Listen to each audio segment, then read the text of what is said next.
Magandang umaga, Malacañang Press Corps. Welcome sa ating press briefing ngayong araw, January 13.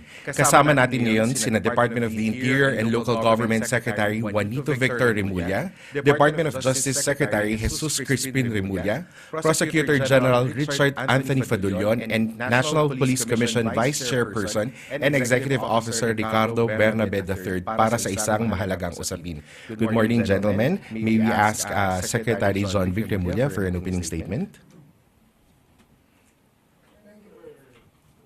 Thank you for being here. With me on the panel are the DLG and NAPOCOM.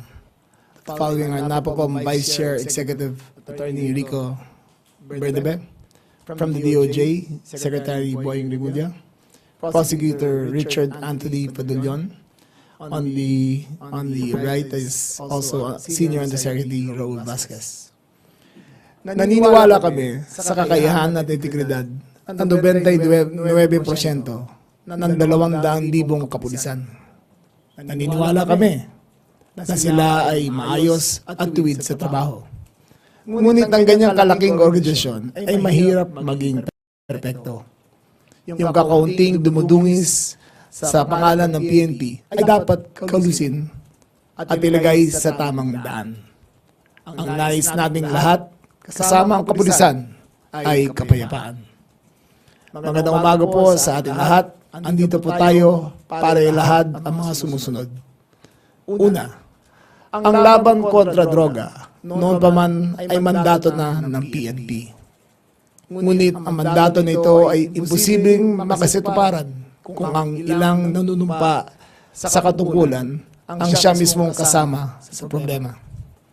Ito ay bunga ng mga iligal na kalakaran katulad ng EJK. Ang mga naatasan na lubaban kontra droga, ang siya mismong gumagawa ng paraan para kumita at makinabang mula dito. Na siya ang nagdudulot ng lalong paglaganap ng iligal na droga. Ang katarungan na may matibay na paniniwala sa tama ay hindi matitinag ng takot.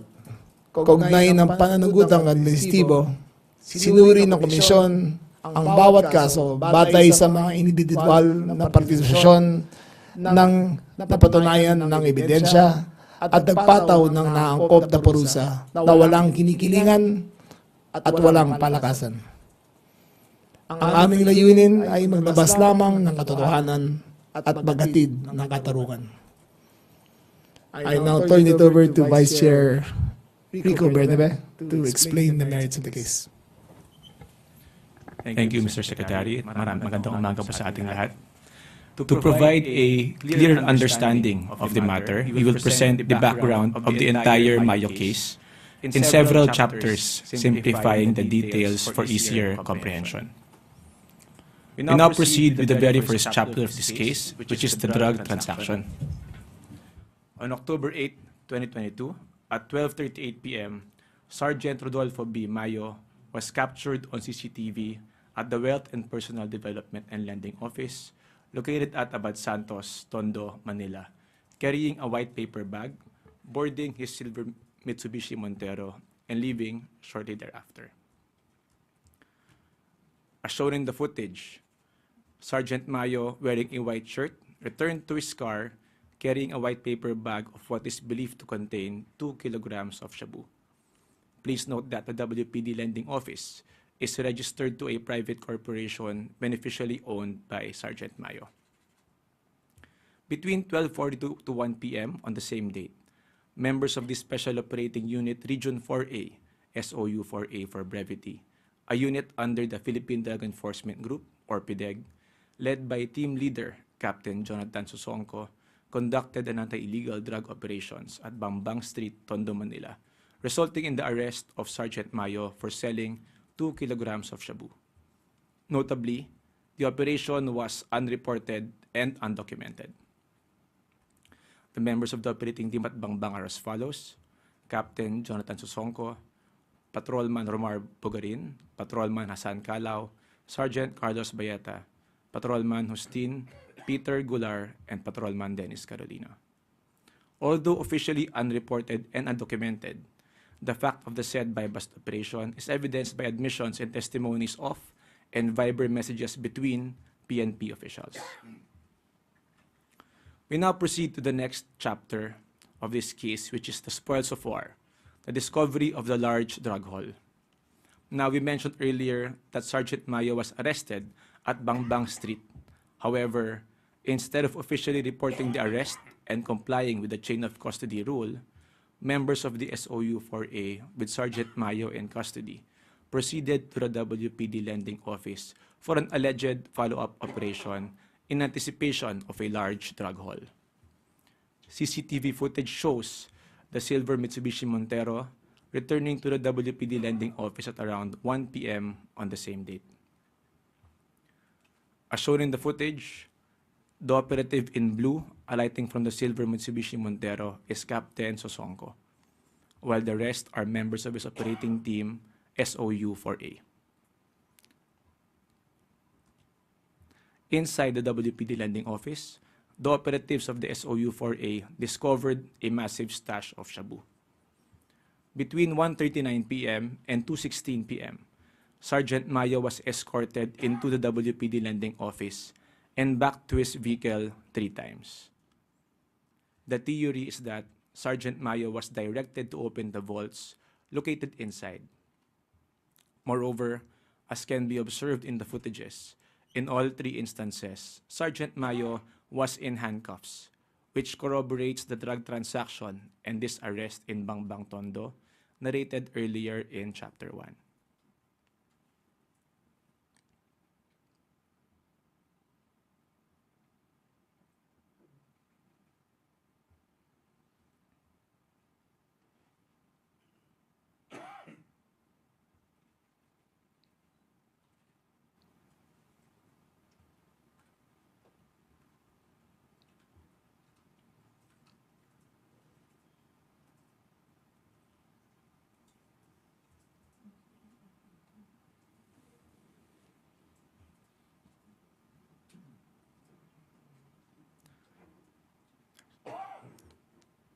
The 3rd chapter of the Mayo case will show operatives hauling away large portions of the drugs, among others, located at a WPD lending office.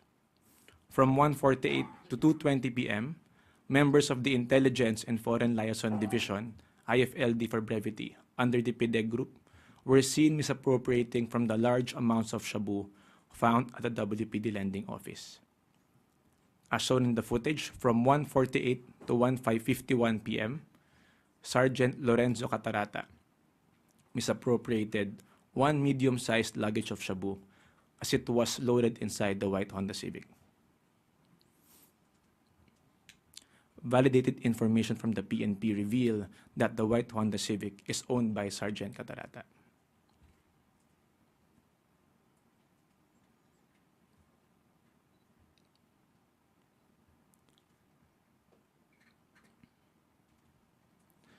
Thereafter, at 2:13 p.m., Sergeant Catarata and Sergeant Arnold Tibay can be seen in the footage misappropriating 1 luggage filled with shabu by carrying it on board a red Yamaha NMAX motorcycle.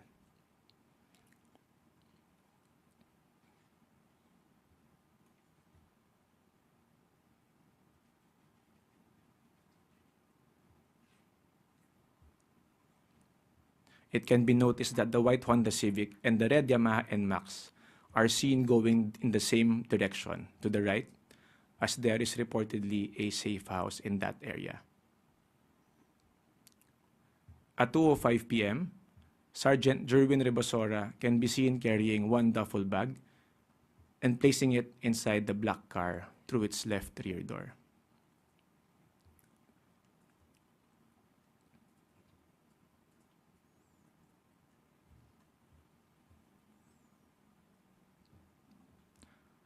As observed, the white Honda Civic and the red Yamaha NMAX returned to the WPD lending office from the rightmost area where the safe house is reportedly located. And at 2:20 p.m., Sergeant Catarata and Sergeant Rebosora can be seen loading 1 dark luggage in the trunk of the same white Honda Civic.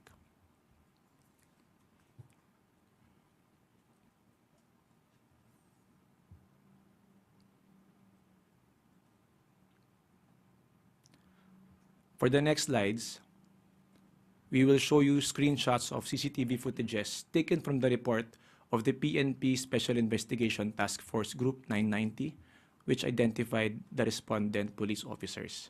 So here we see Sergeant Lorenzo S. Catarata. Next is Sergeant Jerwin Rebasora. And then here we have Sergeant Arnold Tibay. The operatives seen in the next slides are part of the operating unit that arrested Sergeant Mayo at Bangbang Street, who likewise participated, either directly or indirectly, in the misappropriation of drug evidence. Here is Captain Sosonko, the team leader in the arrest of Sergeant Mayo at Bangbang, and then the members of his operating team, SOU-4A, who failed to account the drug evidence at the WPD lending office. So how were we able to conclude that the contents of the haul are shabu? Because days after the incident, Colonel Rolando Portera, then chief of the IFLD, upon witnessing the acts committed by his subordinates in the footage, directed them to explain. Sergeant Rebasora admitted to Colonel Portera that the operatives, quote-unquote, saved more or less 30 kilograms of shabu, intended as a reward for their confidential informant, a patently illegal act and a blatant violation of the Comprehensive Drugs Act of 2002, among other laws. This was duly reported by Colonel Portera to Domingo, who directed the return of the saved drugs. Colonel Portera then facilitated the return of the misappropriated shabu, wherein 42 kilograms of said shabu was recovered in front of the Public Safety Mutual Benefits Fund building near Camp Crame. It is noted that the investigation report dated October 26, 2022, from the Chief IFLD states that the said 42 kilograms was packaged in green Chinese tea bags. Similarly, as seen in the pictures of the drugs seized at the WPD lending office, they are likewise packed in green Chinese tea bags. The image also shows the vaults mentioned earlier, which we theorized Mayo was directed to open. Additionally, it can be observed that some of the shabu is stored in pieces of luggage, similar to those loaded by the operatives into different vehicles. Subsequently, from 2:28 p.m. to 5:34 p.m., packages and parcels were visibly carted away from the WPD lending office as follows. As shown in the footage, from 2:28 to 2:31 p.m., Sergeant Tibay alighted from the black sedan and headed towards the WPD lending office, where operatives were loading more or less 19 packages into an L300 van as estimated by the PNP.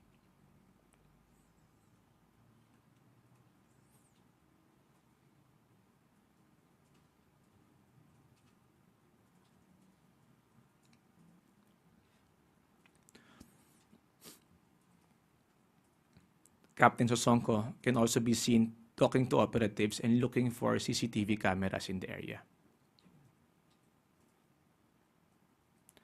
At 4:41 p.m., an operative was seen carrying several paper and plastic bags from the WPD lending office before heading back.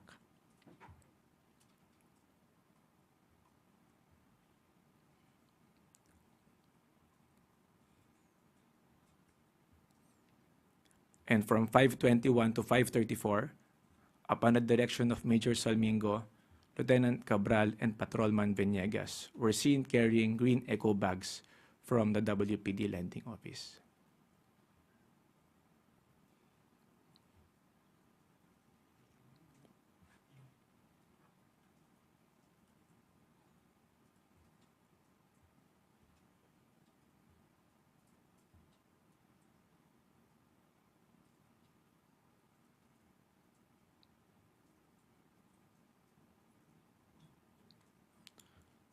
So in this screenshot, we see Captain Sosonko, who in the first video of this chapter we seen looking for CCTV cameras in the area.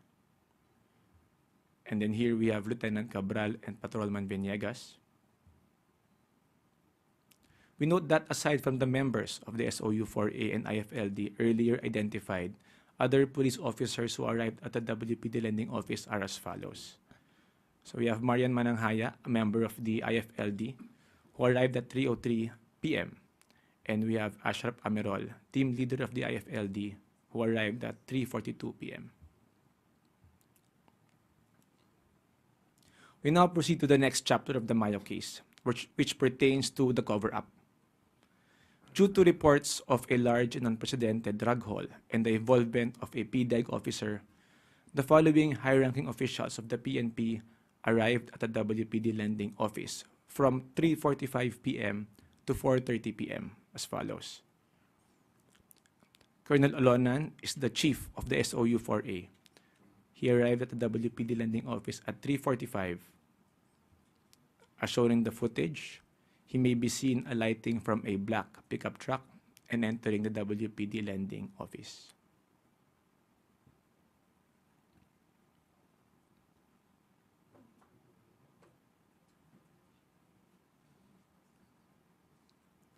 Lieutenant Colonel Ibanez, the officer in charge of the SOU NCR, and Major Salmingo arrived at the WPD lending office at 3:54 p.m.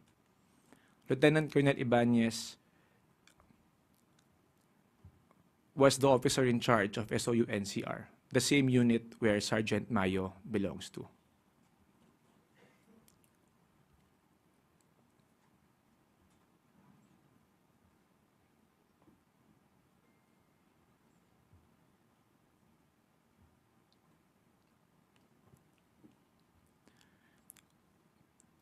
Police Brigadier General Domingo, the then Chief of PDEG, arrived at 3:59 p.m. As shown in the footage, General Domingo, wearing a shirt and black shorts, alighted from a white AUV and entered the WPD lending office.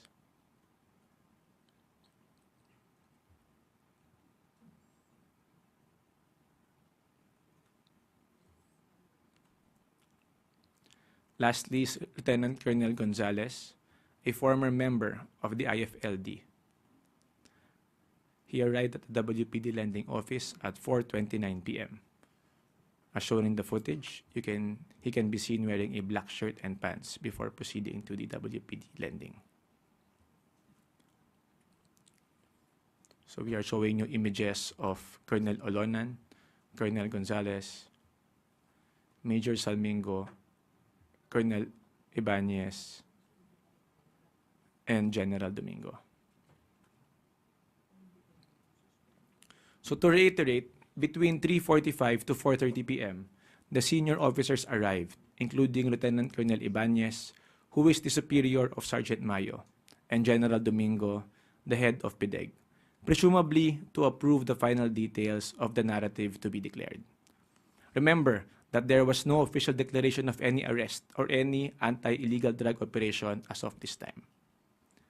At 4:45, the anti-illegal drugs operation was finally formally declared, wherein they stated that a buy-bust operation was conducted, resulting in the arrest of a certain Nay S. Atadero, the caretaker of the WPD lending office, and the seizure of the remaining drugs, which would later turn out to be approximately 990 kilograms of shabu. Notably, Sergeant Mayo was excluded from the declared buy-bust operation. The first part of the cover-up therefore pertains to the decision to exclude Sergeant Mayo from the report and inventory of the anti-illegal drugs operation at the WPD lending office, and instead implicate his employee, Nay Atadero. This false narrative was used by the operatives in official documents, such as the report by General Domingo to the Acting Director for Operations. As you can see in the document, General Domingo reported that a buy-bust operation was conducted at 4:45 p.m. on October 8 at the WPD lending office, resulting in the arrest of Atadero only and the seizure of more or less 990 kilograms of shabu, with an estimated standard drug price of approximately 6.7 billion. The same false narrative was further used in the submissions before the DOJ and the court. However, CCTV footage shows that no buy-bust operation was conducted at 4:45 p.m. at the WPD lending office.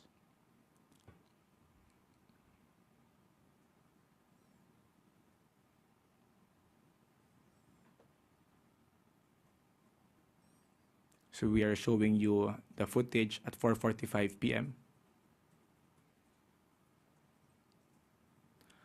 We now move to the next chapter, the game of the generals.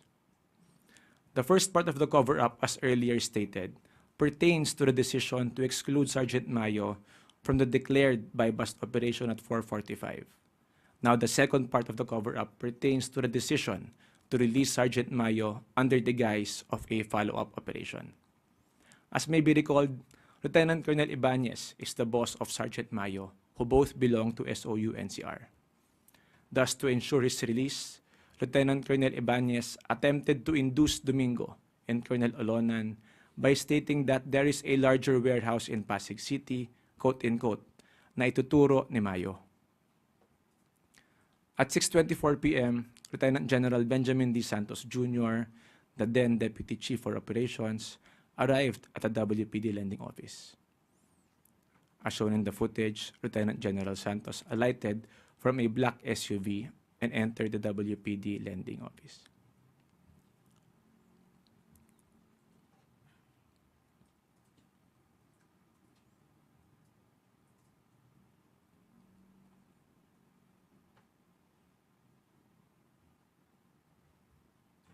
Now, after Lieutenant General Santos left at 7:19 p.m., General Domingo, Colonel Olonan, Colonel Obanez, Colonel Gonzalez, and Major Zulmingo converged at the right side of the building and brainstormed on whether, quote-unquote, tutuluyan or tutulungan si Sergeant Mayo.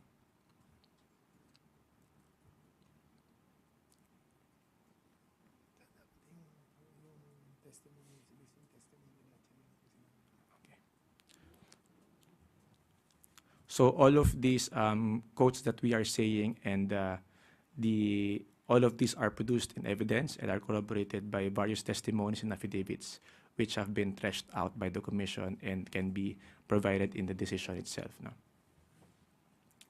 So giving into the inducement, General Domingo and Colonel Alonan approved Sergeant Mayo's release. So here's the picture of Lieutenant General Benjamin D. Santos. As alleged by General Domingo, Sergeant Mayo's release was cleared by then Chief PNP Rodolfo S. Azurin Jr. and Lieutenant General Santos. During the hearing before the Senate Committee on Public Order and Dangerous Drugs on May 30, 2023, he stated that, quote-unquote, the Chief PNP, Azurin, and the then TDCO, Santos, approved my proposal. Sergeant Mayo and Colonel Ibanez assured me also, by the way, that they can pinpoint another warehouse with much, much bigger stocks of illegal drugs. This corroborates our earlier conclusion that Lieutenant Colonel Ibanez induced General Domingo to release Sergeant Mayo by claiming that the latter knows of another warehouse containing more drugs. At around 7:45 p.m., PNP operatives were seeing the footage removing Sergeant Mayo's handcuffs.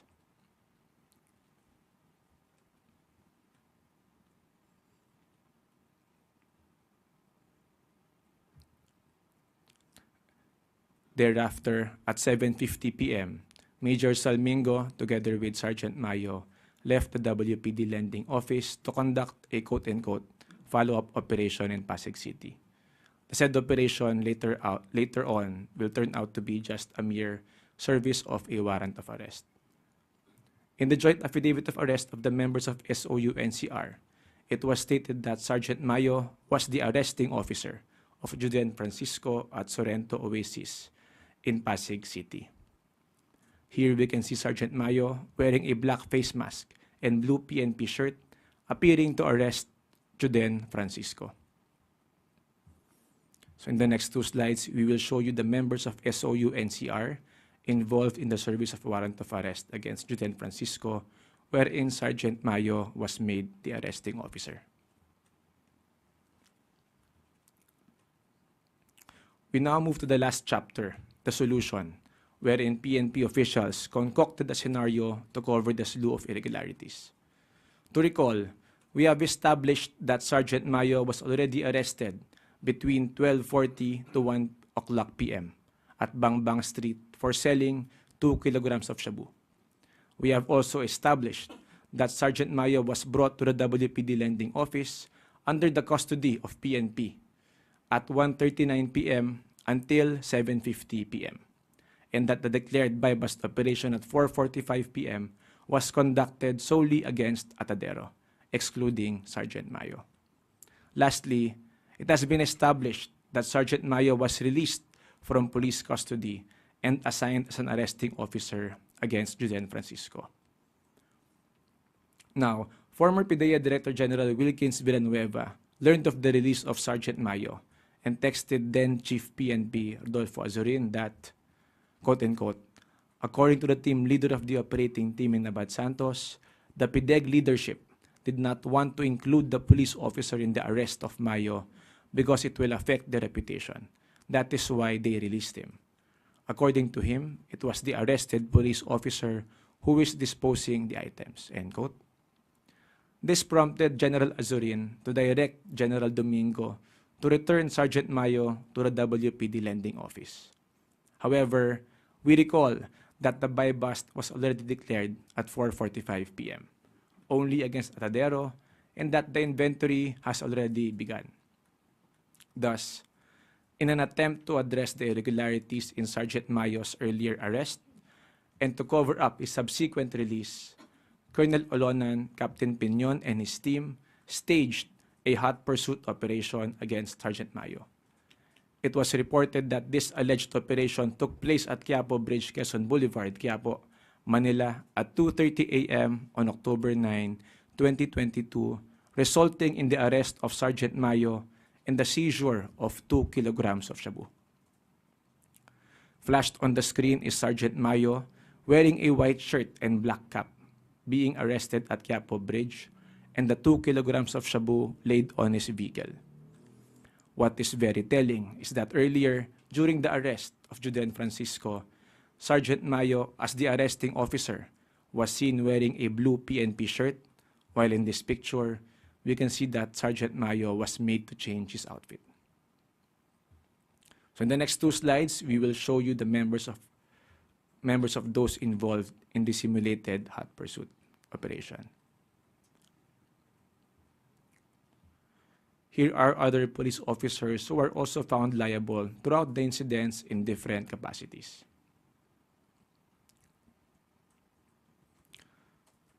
So this concludes the narration of the background of the Mayo case. We now proceed to discuss the developments in the administrative cases filed against the respondents. On December 13 and 19, 2024, and January 6 and 9, 2025, the NAPOLCOM and Bank resolved all the remaining cases covering 99 summary dismissal cases involving 56 respondents. As resolved by the NAPOLCOM and Bank, 21 respondents were dismissed from the service, 16 respondents were demoted in rank, 4 respondents were suspended for 6 months, and 12 respondents' cases were dismissed. With respect to the 3 respondents who are presidential appointees, our recommendation for dismissal from the service shall be subject to the confirmation by the Office of the President. Relative to the administrative case against Lieutenant General Santos, the summary dismissal proceedings against him was suspended on account of a writ of preliminary injunction issued by Judge Alice Gutierrez, Branch 193 of the Marikina City Regional Trial Court. Shown on the screen is the summary of the penalties imposed on the respondents.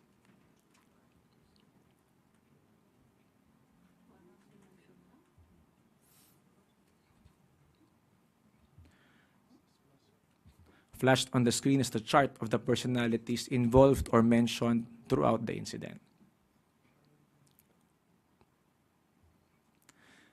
It is estimated that 1.5 tons of shabu comprise the accounted and unaccounted haul in the Mayo case with an estimated street value of 10.151 billion.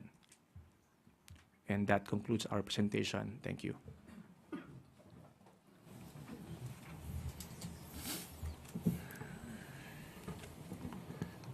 To close before I turn it over to the SOJ.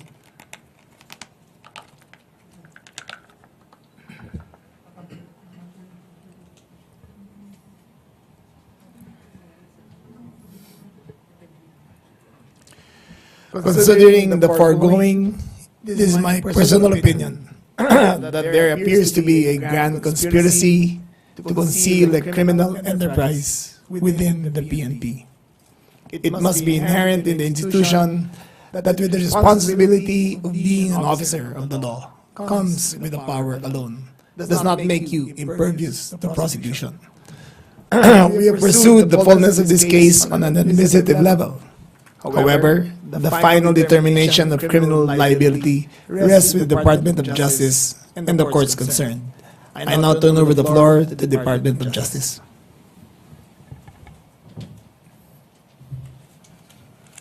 Thank you. The one to do the talking today would be PG Fadulion and Yusek Vasquez. I have no voice.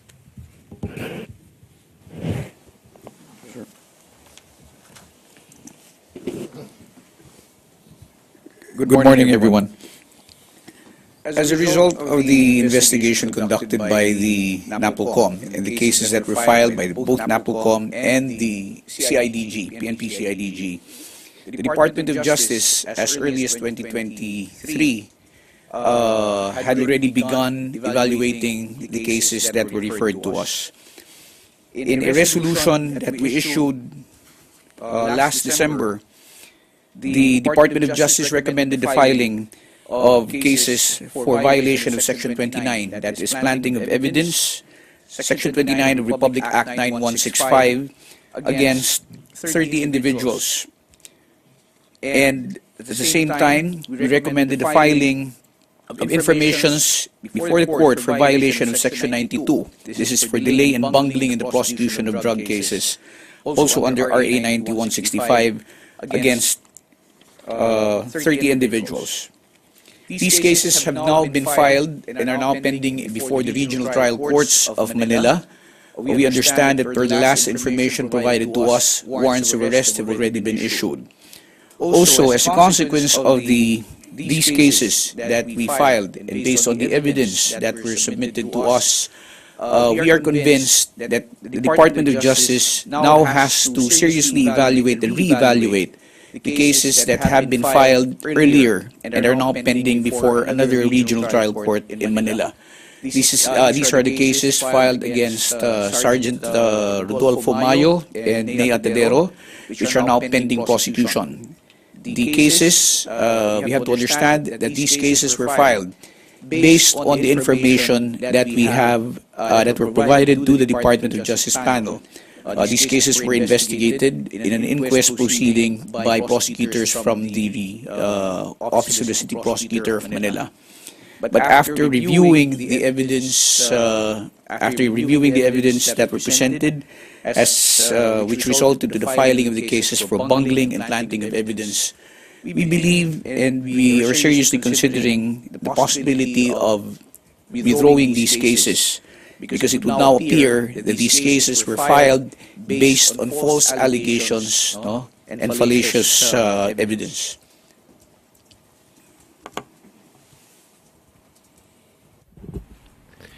We're now, Yusek Vasquez, you want to add something? Good morning, ladies and gentlemen. With the receipt of the comprehensive report from the NAPOLCOM, the ILG and NAPOLCOM, which led to the finding of guilt of many PNP officials, the matter will now be subjected to comprehensive case build-up under existing DOJ rules in order to determine who would be responsible criminally, and based on the evidence presented, plus additional pieces of evidence that we may gather in the course of further investigation, we may be initiating the criminal cases in due time. And that would be initiated soon. We will re-evaluate pending cases in order to have quality cases and evidence-supported litigation against those responsible. Thank you, sirs. We're now opening the floor to the Malacañang Press Corps for questions. First question, Chona Yu, Journal. Secretary, good morning. Sir, moving forward, ano pong gagawin ng DILG? Ano pong mga reforma ang ipatutupad sa PNP para hindi na maulit yung ganitong insidente? Well, unang-una, gusto namin baguhin ang PNP reform law. Kasi ang lumalabas dito, yung mga involved sa officers involved ay walang specialty sa ginagawa nila. Obviously, Major General Domingo, General Santos were not duly informed or are not specialized in drug cases. So, it seems na nagkamali sila sa decision making. Ang gusto namin magkaroon ng institutional memory ang bawat department, from drug enforcement to cybercrime to administration to investigation. Dapat specialized na talaga ang mga policemen. That's where we are heading. So, ano yun, sir? Parang may schooling na... No, we will introduce legislation para from next year on, magkakaroon na rin ng 4 tracks ang PNP. Pagdating mo ng captain level, you will be either put in administration, investigation, cybercrime, and administration. So magkakaroon na ng institutional memory ang bawat department. Ang nangyayari kasi ngayon, 1 taon nasa investigation ka, 2 taon nasa drug ka, 1 taon nasa administration ka, palipat-lipat lang sila. So yung nakikita nyo clearly na yung mga top officers involved were not aware of the procedural matters to be followed. So lumaki na lumaki. Ang nangyari, yung nasa ilalim, sila ng decision, yung mga nasa taas, nakikisama na lang. Sir, last na lang, bakit hindi kasama sa kaso yung dating PNP chief na mention? Hindi siya kasama sa DILG Napocom kasi nung hearing ng case na to, retired na siya. But it does not make him impervious sa case build-up ng DOJ. So, meron pa rin. Meron pa rin. Sa amin kasi administrative lang eh. Sa kanila ang criminal. Pasok pa rin siya. Again, I must reiterate, there seems to be a grand conspiracy to conceal a criminal enterprise. Tignan nyo yung kaso from Sergeant to Chief PNP, kasama lahat sa kwento. Thank you, sir. Next question, Alvin Baltazar, Radyo Pilipinas. Secretary, magandang umaga po. Secretary, sino ba yung tumati yung leader ng grupo? That has to be determined by the DOJ. Pero, ang nabanggit din kasi dito, sir, si dalawang general. Again, it has to be determined by the DOJ. Kung sino talaga ang criminal. Sa amin lang kung ano nakita namin and the facts of the case. Salamat po. Pia Gutierrez, ABS-CBN. Sir, do you see the need to look into the other previous arrests made by this unit to determine whether this is not a one-time thing? It is our theory that this goes all the way to 2016. Naging institutional practice na siya mula 2016 hanggang nahuli to ng 2022. It seems that it became a standard procedure ng mga ilang elements ng PNP na magkaroon ng mga drug haul, re-report ng konti, ibobodega ang marami. It seems to be that way. And what we have done now for the first time is to show conclusively that a criminal enterprise involving the selling, the arrest, the storage, the intent to distribute, and the intent to cover up, all in one day nangyari. So it shows, that's why I said a grand conspiracy of a criminal enterprise. Following the revelation of this supposed criminal enterprise, is there a need to extend this investigation to other units of the PNP? Magkakaroon po ba ng PNP-wide investigation? Yes, we will go back to 2016 all the way down to 2022. Again, sir, why 2016? It is our theory, but not proven, na dahil sa reward system na ginawa ng instituted by the PNP when 2016 started, ang drug haul ay hindi nire-report at tuwing may dahil may reward, kukuha sila ng tingi, ilalagay doon, may reward, may accomplishment. So doon nagkaroon ng bodega, kuha, arrest, reward, promotion. Parang gano'n na naging sistema nila. Next question, Clazel Pardilla, PTV4. Sir, good morning. How compelling is the evidence to guarantee the conviction and imprisonment of those involved? Yeah, I think PG should answer. Yes. As far as the evidence that were presented to us, and as far as the persons charged, the 30 police officers with ranks of Police Lieutenant General, Police Brigadier General, all the way down to Police Master Sergeant, we believe that the evidence is strong enough to warrant a conviction. Because we have this new policy in the department now that we only make sure that the cases that are elevated in court are cases which will be able to stand the rigors of trial and end up in eventual conviction. So, as far as the Department of Justice is concerned, with the two cases that were recently filed, we are confident that we will be able to muster a conviction for all those charged. Next question, Ivan Mayrina, GMA7. Sirs, may I ask again the status of these involved police officers? Nabanggit nyo kanina, may mga summarily dismissed na, but none of them are under custody since wala pa hong warrants against them. Tama po ba? Mayo and sino ba? Mayo is under custody right now. Siya kasi unang na-charge. Siya lang po. At siya kasi Atadero yata. No? Pero sino pa ho ang nasa active service technically? Almost all of them. Yes. Except yung mga iba niyang retired na. Like si Azurin was not included in our case build-up because he was retired already when this case was brought forth. Pero are they still allowed to perform the duties of a police officer? Okay. Please answer.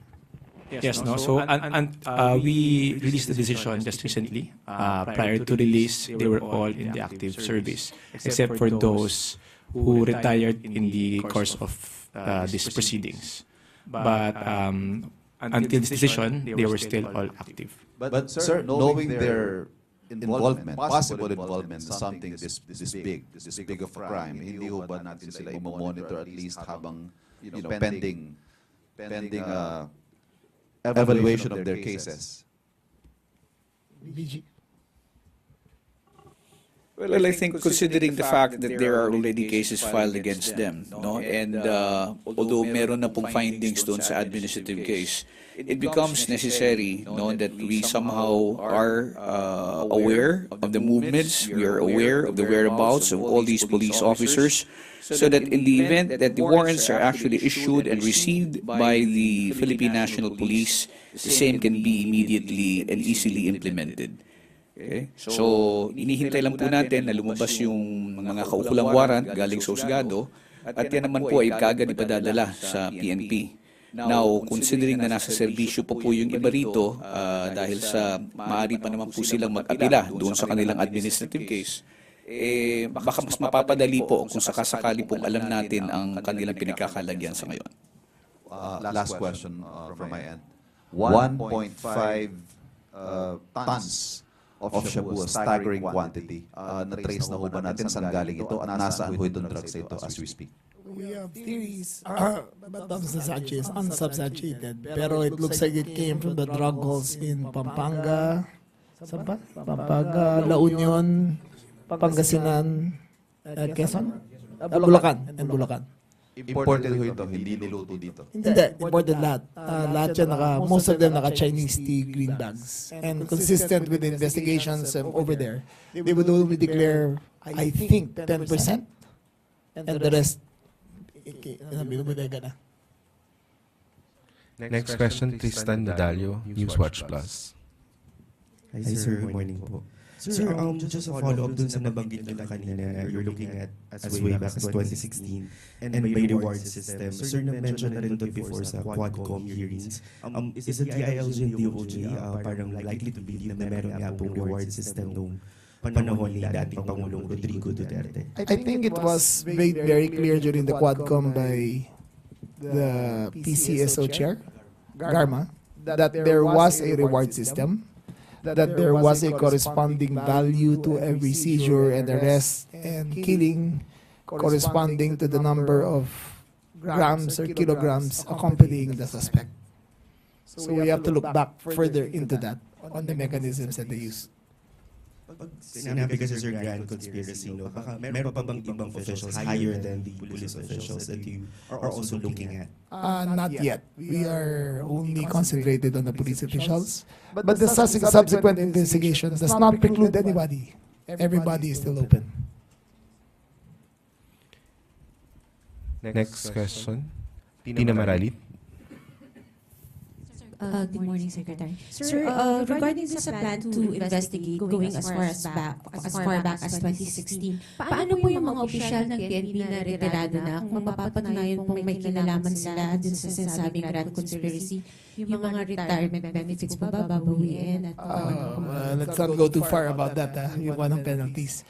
But as far as DILG is concerned, wala kaming admin capacity to prosecute. As far as DOJ is concerned, then they have the capacity to investigate, to prosecute, to build a full case regarding the involvement of other officials. Thank you, sir. Next question, Sam Medinilla, Business Mirror. Aside po from dun sa involved sa Mayo case, may other pending cases pa po ba involving police drug cases? Meron po tayong mga involvement sa drug cases but not as big as this one. Mga ano lang po yun, mga isolated instances or mga individual police na may illegal acts but not at this scale wherein a group of policemen are working together to consume the illegal act. Ilan po kaya yung cases na? We do not have the figure just now but we can provide you later on. Do you have more questions from the media? Alvin Baltazar, Radio Pilipinas. Secretary, habol ko na lang po. Ito ba mga sagot na officers, police officials, nag-undergo ng lifestyle check? I think after the criminal proceedings, criminal charges will be filed, then AMLA will be enjoined to investigate them also. After a criminal case has been filed and established. And that will include lifestyle checks, sir? That will include their AMLA accounts, which leads to their lifestyle checks. Thank you, sir. Do you have more questions from the media? Ana Bajo, GMA News Online. Good morning po. Other matter lang, Sir, kay Yusek Vasquez. Baka may update na po sa investigation ng NBI doon sa alleged threat ni Vice President Sara Duterte sa first couple and kay Speaker Romualdez. Yes, we were informed already that the NBI had finished its investigation, but there's a need to further evaluate it, and we are sending prosecutors over to look at the evidence and evaluate the evidence that is in the custody of the National Bureau of Investigation. Depending on the outcome, we will be able to make a recommendation whether to have it considered filed already before the department and or to return it to the NBI if there is a need to build up the case further and to add to the evidence that they have. But this is subject to evaluation. The NBI and the DOJ are working closely together, our prosecutors, to ascertain the evidence that is on hand. That's part of the case build-up, the evaluation stage that was referred to by PG Richard. Once the evaluation is confirmed to be enough to warrant preliminary investigation, that's the time that the preliminary investigation proper would be initiated. Thank you, sir. Christian Yesores. Good morning, sir. Other matters din po tungkol sa DOJ, kung may result na po yung ginawang investigation ng task force on EJK, natapos na po ba yung 60 days na period? Yes, and they are expected to give a periodic report, and that's an ongoing report naman, Christian. So it didn't end upon the end of the 60-day period initially given the task force. And it's something that will require further coordination with other investigating agencies and committees, Quadcom included, in order for us to have a greater hold of the pieces of evidence needed to initiate preliminary investigation, if proper. Pero so far, sir, wala pang nakikitang concrete evidence na pwede mag-file sa court again? Of the pieces of evidence needed to initiate preliminary investigation, if proper. Pero so far, sir, wala pang nakikitang concrete evidence na pwede mag-file sa court against the former officials? That will be the subject of the case build-up. Thank you, sir. Ivan Mayrina, GMA7. May we also get an update, sirs, on the DOJ's probe on the admissions made by former President Rodrigo Duterte before the Quadcom?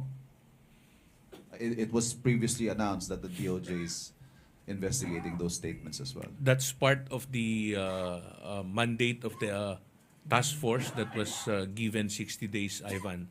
So they will be submitted to us, the report, and then we will evaluate if that's enough to initiate some investigation further. Sean Ayu, People's Journal. Sir, sa DOJ under ng NBI and then DILG under ng PNP, if I remember it right, nung previous briefing namin dito, hinahanap nila yung taong sinasabing kinausap ni Vice President Sara to assassinate the President. Any update on that? We do not have the exact details yet of the results of the investigation with the NBI. We were just advised last week that they have finished it. So I think that will be part of the things that we'll be looking into when we send our prosecutors to find out if they have any information leading to the one who was contacted supposedly by the Vice President to execute the acts. Last question, Pia Gutierrez, ABS-CBN News. Sir, can we clarify, ano po yung mga criminal cases na tinitignan natin following the re-evaluation of the evidence at hand? Referring to these cases that we're taking up now. Okay, it was mentioned in the report of the DILG and the NAPOLCOM that there are certain personalities, there were certain personalities that were mentioned, among whom were not included. They were not included in the charges that were earlier filed. So this will mean that based on results of the investigation by the NAPOLCOM or by any PNP unit, if any case is referred to the department, we will look into it and look into the involvement of the other personalities. There is nothing which will preclude the department from amending the informations that we have filed already or to file new charges if there are in fact other cases that may be filed as against them. So still, I think it would be in connection with the case of bungling. It would still be in connection with the case of planting of evidence. But again, to be more comprehensive about it, we have to look at also the situation or the circumstances surrounding the recovery, the initial recovery of the 990 kilos of drugs, the source, because I think we have to look further into that. So it all depends on the evidence that will be submitted to us. We will make the necessary assessment, and if we are convinced that there is a need to include other personalities, we will do so. Before we end, may we ask Secretary John Vic Remulla for his closing statement? Thank you very much, everyone. This case was originally brought forth to the NAPOLCOM, kailan ba? 2022. Inupuan po ng 2 taon to. Nung pinalitan po si Commissioner Bernabe, si Bernardo. Vice Bernabe took over and he prosecuted the case with full intent to uncover the truth. Yung inuupuan kasi na kaso is justice denied. So, ginawa namin, bago na, pinaspasan na namin to para makita talaga ang katotohanan. Thank you very much, Secretary John Vic Remulla, Secretary Boying Remulla, PG Fadulion, VCO Bernabe, and Yusek Vasquez. And that wraps up our press briefing for this afternoon. Maraming salamat, Malacañang Press Corps, at magandang umaga po.